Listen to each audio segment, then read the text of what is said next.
Congratulations to Grumpy Sea Turtle. Grumpy Sea Turtle is the winner of the Comedy Wildlife Photography Awards. You've seen this picture. It is a Grumpy Sea Turtle apparently giving us all the finger.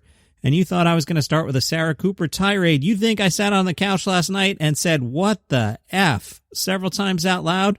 No, I'm not starting with that. That will be the entire second half of the podcast after the commercial break. So if you're sick of hearing me talk about it, you can bail when we get to the commercials. Larry the Cable Guy says, "I can't wait until they turn the clocks back next Sunday so that the clock in my truck will finally have the right time again."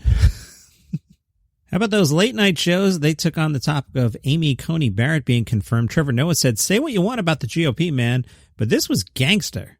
They swapped out a Supreme Court seat in 4 weeks. This whole process in 4 weeks. It was like watching a chop shop strip down your car for parts. Like, yo, I'll miss my Audi. But you got to admire their technique. Trevor again said, "I don't know about you, but I was shocked to see the Senate move this quick. I mean, normally they take months to do anything, but here they move so fast it was disorienting. It was like when you call customer service and immediately speak to a human being." Amen. I was on with the insurance company for 45 minutes yesterday. Trevor Noah said, "I mean, they just hustled Amy Coney Barrett straight from the confirmation to a midnight ceremony. It looked like the basic cable version of Eyes Wide Shut." Seth Meyers said, "Just think, someday you'll tell your children about this, whether you wanted children or not." That is very clever, Seth Meyers said. During a swearing-in ceremony for Judge Amy Coney Barrett at the White House, President Trump said, quote, "This is a momentous day for America, for the United States Constitution, and for the fair and impartial rule of law. Momentous in that it's the last day for all of those things." Colbert said, "Huge day for the inevitable. We can project water's wet, death comes for us all." And Judge Amy Coney Barrett was confirmed 52-48, which means Donald Trump now has as many Supreme Court appointments as he's had wives. And unlike Trump wife, these positions last a lifetime. I want to drop the mic. That is high five for that joke. That is wonderful. Trevor said, "You got to admit, Trump's comment about Barrett being the perfect replacement for RBG is grade A trolling. He knows what he's doing because, yes, RBG and Barrett are both women, but Barrett is going to dismantle all of RBG's good work. So this would be like if the Lakers replaced LeBron with Ben Carson. Technically, yeah, they're swapping one black man for another, but good luck on making the playoffs next season." Jimmy Kimmel, remember him? He used to be at the top of the comedy rankings. What happened, Jimmy Kimmel? Let's see what you got here. He said, and on top of everything else, Trump hosted another event for Judge Amy Coney Barrett at the White House. The first one, everybody got sick. What's he thinking? This is like if in Game of Thrones, the Starks decided to have a second red wedding. I always stumble over Game of Thrones, my queen's accent. I know, I pronounce it Game of Thrones. 2 words, Game, second word Thrones, first word Game of Thrones. The Starks decided to have a second red wedding. A reminder, the San Francisco Comedy Festival, SF Sketchfest, tonight presents Plan 9 from Outer Space live on the virtual stage. This sounds really cool.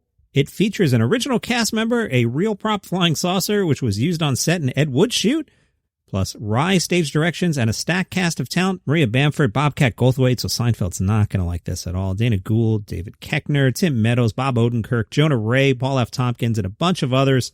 sfsketchfest.com, I guess. I don't know. Hey, Jon Stewart is coming back to TV. Apple TV Plus, anyway. He's going to host a current affairs series. No details right now, and no idea if he's going to play it serious or funny or, reverse engineer John Oliver, who reversed engineered Jon Stewart in the first place. Who knows? Each season will also have a companion podcast. From Digital Music News, your home for comedy news, Joe Rogan has taken another swipe at woke employees and their demands, this time at Twitter. Joe had on Kanye West and called out, quote, 23-year-old woke kids at Spotify who are demanding changes to his podcast. And now he's calling out activist employees at Twitter. Digital Music News says Rogan bluntly called Twitter censored while flatly pinning the blame on, quote, woke employees who are running the show. Kanye said, "It feels like Twitter is the safest, freest mass platform to communicate on. And, they mess with Jack Dorsey because of that." Rogan said, "Well, it's still censored. There's a lot of issues now, but I think that's internal. I think it's people that are working there that are woke that want to stop people from saying certain things. And there's a lot of struggles with that today. And it's unfortunate because I do agree it's an unbelievable way to get ideas out there, but it's also a new thing and mismanaged by the people who use it often. They don't know what they're doing or why they're doing it." So Rogan's back in production. He had another shiny guest who I choose not to promote, and I will be curious to see how Spotify reacts to Joe having that guest on. You can look in his feed for yourself. I'm not promoting it. Hey, more Borat news. Sacha Baron Cohen has responded to criticism from President Trump. Donald Trump called Sacha a phony guy and a creep. Sacha Baron Cohen took to Twitter and said, Donald, I appreciate the free publicity for Borat. I admit I don't find you funny either, but yet the whole world laughs at you. I'm always looking for people to play racist buffoons, and you'll need a job after January 20th. Let's talk. Trump had previously said, to me, he's a creep. I don't know what happened, talking about the Giuliani thing. But years ago, he tried to scam me, and I was the only one who said, no way, that's a phony guy, and I don't find him funny. From Forbes, Comedy Central has announced it resumed production on stand-up for the first time since the start of the pandemic. Their online series, Comedy Central Stand-Up Featuring, has begun production in New York City. The new season will premiere on Comedy Central's stand-up YouTube channel. Say that 3 times fast. I did. I just edited out the first 2. Starting on December 1st, it'll feature sets by Rosebud Baker, Mary Beth Barone, Brittany Carey, Christi Chiello, Andy Haynes, Josh Johnson, Ismael Loutfi, hope you got him right, Gavin Matz, Monroe Martin, Rebecca O'Neill, and Eagle Witz. The show features comedy sets running approximately 5 to 10 minutes in length. From the New York Post, in Manhattan Federal Court, clubs including the Soho Playhouse, Triad, the Players Theater, and the New York Comedy Club accused the state and city of imposing lockdown restrictions arbitrarily. The suit says, the state continues to govern impartially and arbitrarily by allowing malls, casinos, churches, movie theaters, restaurants, gyms, bowling alleys, Saturday Night Live, schools and colleges in the state to open, yet small venue theaters in Manhattan continue to be shut down. The clubs argue the infection rate in Manhattan has remained under 1% for months, but despite the flattened curve, they're unable to earn a living by operating their clubs because of the restrictions. Kevin Hart has yet another gig. He and Charlemagne the God will be doing long-form Audible originals featuring fiction and non-fiction scripted series from both stars. Audible Suit says Kevin Hart and Charlemagne the God are 2 extremely talented forces who have captured the hearts, minds, and ears of millions of fans around the world. From Variety, the National Comedy Center is leading a preservation effort for comedian Johnny Carson's archives. That is great. One of these weekends, I'll tell you all kinds of Johnny Carson archive stories I have from my past. I know some of the people mentioned in this particular story and tried to do some stuff with them, and good intentions on all sides. We couldn't figure it out. I'll tell you that story someday. The National Comedy Center and Elkhorn Valley Museum announced they will jointly exhibit documents and pieces from the archive collection. The Elkhorn Valley Museum, located in Carson's hometown of Norfolk, Nebraska, will unveil their expanded Johnny Carson Gallery in 2021, while the National Comedy Center plans to set up a multimedia exhibit in 2022 titled 30 Years of Late Night Television, 30 Years Later. The suit says, for 30 years, Johnny kept the country laughing through good times and bad while also introducing us to many of the greatest stand-up comedians to ever take the stage. Johnny's nephew, Jeff Sotzing, I kind of know a little, will provide various documents from the host creative process to archiving the collection. Jeff has been a force for good trying to keep the name of Johnny Carson alive, so I'm glad to see this. From the Interrobang, Tom Lehrer is highly regarded as one of the greatest comedic songwriters and satirists of the 20th century. His work helped pave the way for the likes of all those comedy musicians who came after him. Lehrer has released all his material to the public domain, so that's pretty interesting. Now, I looked in the Live by Live library to see how much stuff there was. I think he's only recorded 36 songs, but they're spread out across 61, I think was the number, 61 albums. There's been a lot of re-releases there, but Tom Lehrer's stuff in the public domain if you want to grab that. All right, I'll take a break. I know we're long already. The rest of this episode is going to be about Sarah Cooper's comedy special. If you're sick of hearing it, I'll see you tomorrow. Everybody else, come right back. All right. Did you watch this thing? I watched it. I watched all of it.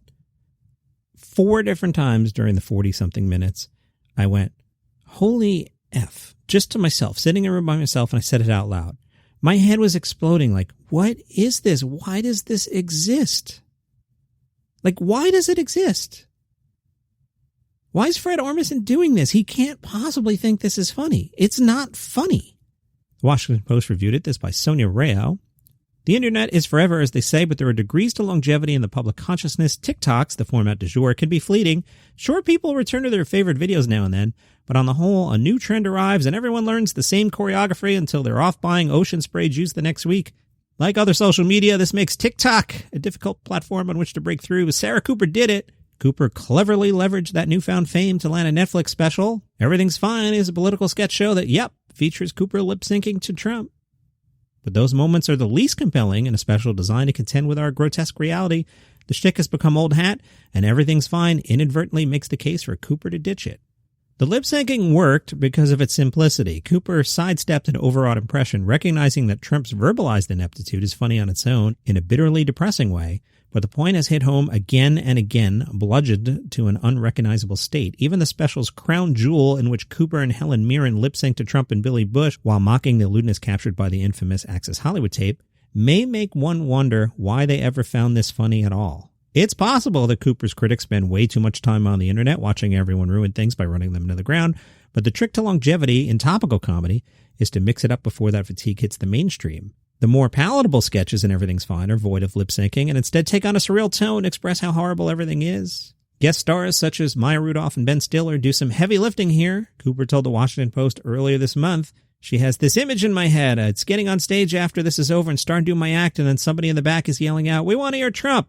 Part of this is you get famous for one thing, and then you're like, oh yeah, there's other things I can do." The Washington Post writes, "The lip-syncing feels shoehorned into the special as if it were something Cooper owed Netflix and her fans. She seems ready to retire the bit, to use her own voice for once. Please let her." I do think she's got a presence. The camera likes her. I think there's some charisma there. I don't think the comedy's there. Have I made that clear? Pretty sure I've made that clear. Got more reviews for you. That was the most negative one. The rest of these, I think I'm insane. The Guardian gave Sarah Cooper's special 4 stars. Brian Logan is your author here. I think it's 4 stars out of 5 on The Guardian. How do you turn a handful of lip-sync videos on TikTok into a Netflix special? Beats me, Johnny Mac. I don't know. That's the challenge faced by Sarah Cooper, blah, blah, blah. The trick drew tighter focus on just how weird the president's speech can be. Mr. Logan just kind of recaps the special. 4 stars out of him. In the Times, Jason Zinnemann asks, was Donald Trump good for comedy? Lewis Black recently answered this question, saying, it's good for comedy in a way a stroke is good for a nap. Everything's Fine is at times a conventional spoof of daytime television, poking fun at the mandatory cheer of cooking segments and cheesy transitions. The satire becomes weirder as it widens its focus to subjects like QAnon, police shootings, and environmental catastrophe. The show pivots to parody advertisements. Yeah, John Hamm playing the Mr. Pillow guy. Not good. A Ken Burns-style documentary on the history of Karens featuring Whoopi Goldberg. Not good. A news interview with Ben Stiller playing an executive. Not good. Cooper has an actor's gift for saying one thing while indicating another. She gets a lot of downturned lip or a darting eye, and this special shows that she can do much more than lip sync. She has a promising future as an actor in television or movies. She's currently developing a series for CBS. She might. She's got, like I said, she's got presence on the camera. Maybe. The comic ideas vary wildly in quality and tone, with a few too many decent but undeveloped ideas, like Cooper struggling to do close-up magic at a drive-in. That sketch had a lot of potential. It's a drive-in show like the comedians are doing, and it's a magician trying to do her act, and yeah, there's potential in that sketch, but it ain't funny. Everything's Fine often feels like an episode of SNL, but at its best, it coheres in stranger, more nightmarish territory in the final 10 minutes.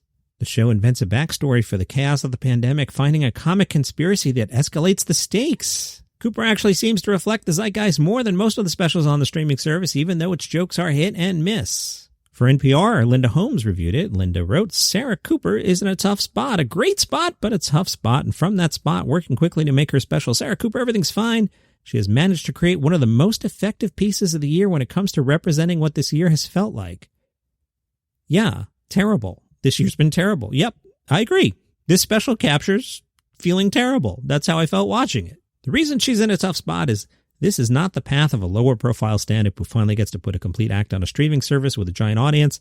It's also not the path of a big star who's been famous for years who can come to Netflix and play the hits or a moderate remix of the hits. Sarah Cooper has to decide whether to play the hit. That's not because the Trump lip-sync stuff is all she can do that's good or all she can do that's funny. It's simply because a lot of viewers will come to the special with a specific point of reference. It's been easy to wonder, what would a Sarah Cooper Netflix special even look like? Cooper and director Natasha Lyonne have succeeded in making a curiously dark bit of fiction that hangs a lot of smaller comedy ideas from a larger, sturdy tonal experiment. It's really good, and yes, the lip syncs are good too. Kelly Lawler reviewed it for USA Today and said Sarah Cooper knows how to make comedy during the pandemic. The fact that Cooper is a native to making internet comedy is a huge strength in a special that includes no studio audience. Everything's Fine features heavy editing and music cues to lift up its humor. tools anyone who cut their teeth on YouTube and social media understands are absolutely vital. It's hard not to compare Cooper to late-night comedians and recent SNL episodes made under pandemic conditions, but Everything's Fine feels so much more natural than those shows, although made under considerably less time pressure. Crossing over from 10 minutes